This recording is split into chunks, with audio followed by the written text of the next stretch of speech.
Retaliatory strikes, U.S. response to soldiers' death in Jordan.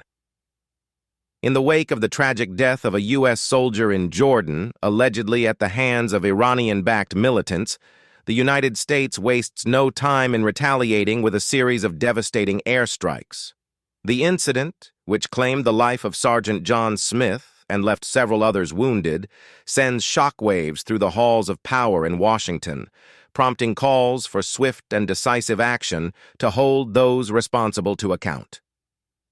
As the sun sets on a tense evening in the Middle East, President Joe Biden convenes an emergency meeting of his top national security advisors to discuss the situation.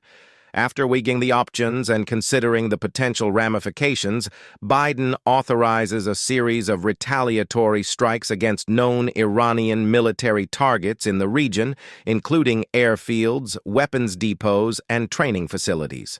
The first wave of strikes is launched from U.S. Navy warplanes operating from the deck of the USS Harry S. Truman, a Nimitz-class aircraft carrier stationed in the Persian Gulf.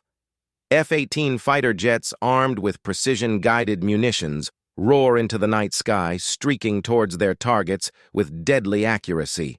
The roar of jet engines and the thunderous boom of exploding ordnance reverberate across the desert landscape as the strikes hit their marks, sending plumes of smoke and fire into the air. At the same time, U.S. Navy submarines armed with Tomahawk cruise missiles unleash a barrage of firepower against key Iranian military installations along the coast. From the depths of the ocean, the submarines unleash their deadly payload, launching volleys of missiles towards their targets with pinpoint precision. The impact is devastating, as explosions rock the shoreline and Iranian forces scramble to mount a defense against the onslaught. As the dust settles and the smoke clears, the full extent of the damage becomes clear.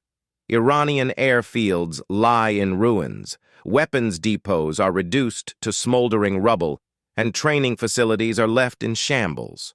The strikes have dealt a severe blow to Iran's military capabilities, crippling its ability to wage war and defend its interests in the region. But the retaliation doesn't end there. In the days that follow, U.S. forces continue to launch targeted airstrikes against Iranian-backed militias operating in Iraq and Syria, seeking to root out and destroy any remaining threats to American interests in the region. With each strike,